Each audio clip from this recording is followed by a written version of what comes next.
Hello guys, my name is Raj Gupta and you are watching me on Guided Path. So guys, welcome again on this discussion on class 10th civics, and this is the last chapter, chapter number 8, and the name is Challenges to Democracy, and this chapter is very small. मैं बात करूँ 5-6 minute का chapter है सिर्फ.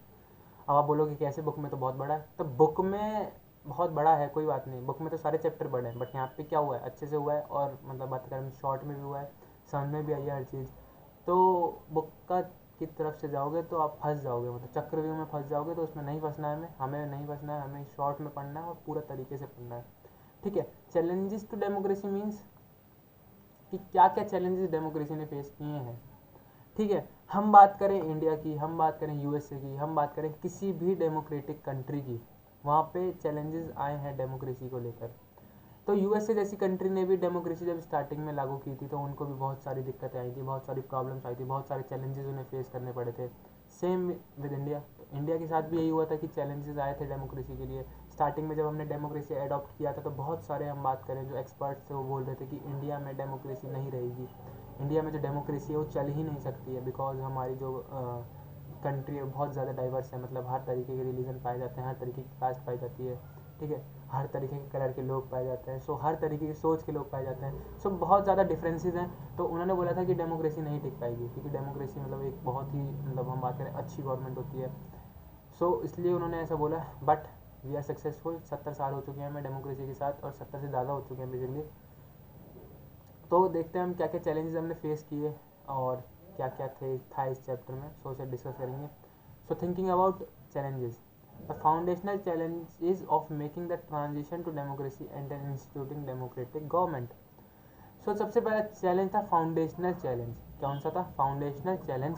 क्या कि हम transition बनाए, मतलब डेमोक्रेसी बनाए और जो डेमोक्रेटिक गवर्नमेंट बनाए. सो क्या था, चैलेंजेस थे कि हम ऐसे इंस्टीट्यूशन बनाएं जो कि क्या हो, डेमोक्रेटिक हो. क्या हो, डेमोक्रेटिक हो. फॉर एग्जांपल हम कुछ ही इंस्टीट्यूट की बात कर लेते हैं, इंस्टीट्यूशन की, sorry.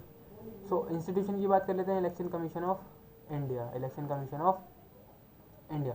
So election commission of India क्या है, एक डेमोक्रेटिक इंस्टीट्यूशन है.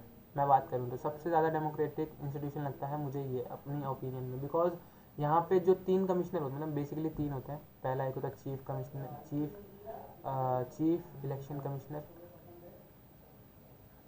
ठीक है. Chief election commissioner, CEC. And इसके नीचे 2 और इलेक्शन कमिश्नर होते हैं. तो इन तीनों की पावर क्या होती है, सेम. भले ही ये हेड करता है, मतलब चीफ इलेक्शन कमिश्नर क्या होता है, हेड करता है इस पूरी, हम बात करें मतलब जो पूरी एक क्या कहते हैं हम, वर्ड नहीं मिल रहा मुझे गाइज. सो ये जो होता है वो पूरी, मतलब जो मीटिंग होती है उसको हेड करता है बेसिकली. लेकिन जो पावर है तीनों की वो क्या है, सेम है. जो इन तीनों की पावर है वो क्या है, सेम है. ऐसा नहीं कि किसी की एक के पास ज़्यादा पावर है और एक के पास कम पावर है, तीनों की पावर क्या है, सेम है. ठीक है, समझ गए इतना. तो ये क्या है, तो हमें ऐसे इंस्टीट्यूशन बनाने थे और ज़्यादा. तो ये सबसे पहला बड़ा चैलेंज था कि भाई ऐसे कैसे होगा, बट हुआ.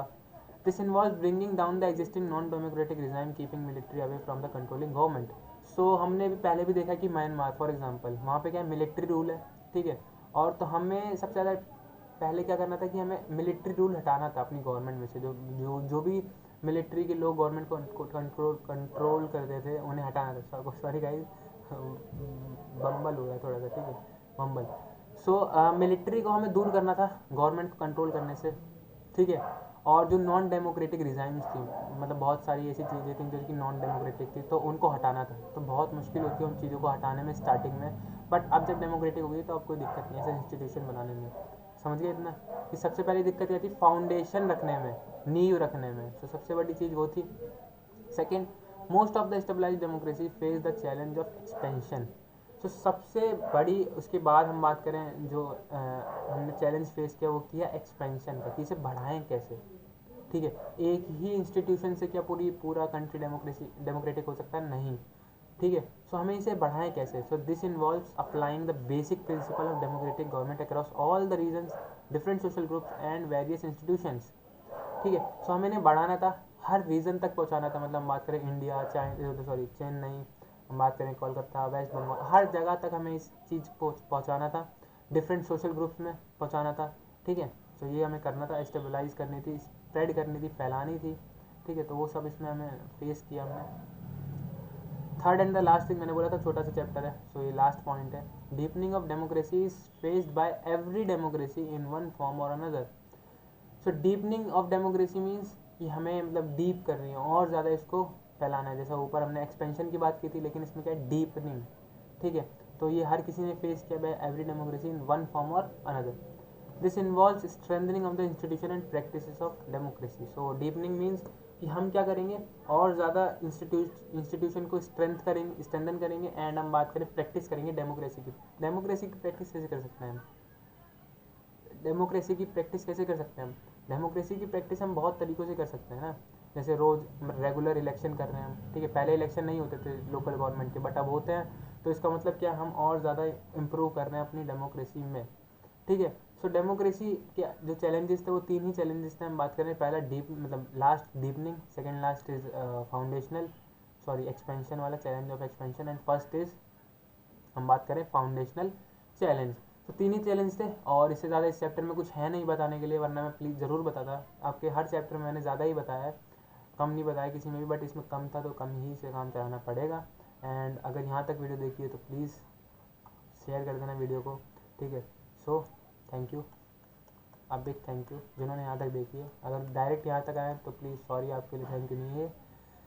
सो be safe and thank you. And vaccine लगवा लेना जिसको लग रही है, बिकॉज अभी तो बच्चों को लग नहीं रही, हमें भी नहीं लग रही खैर। ठीक है, so thank you, bye bye, Tata.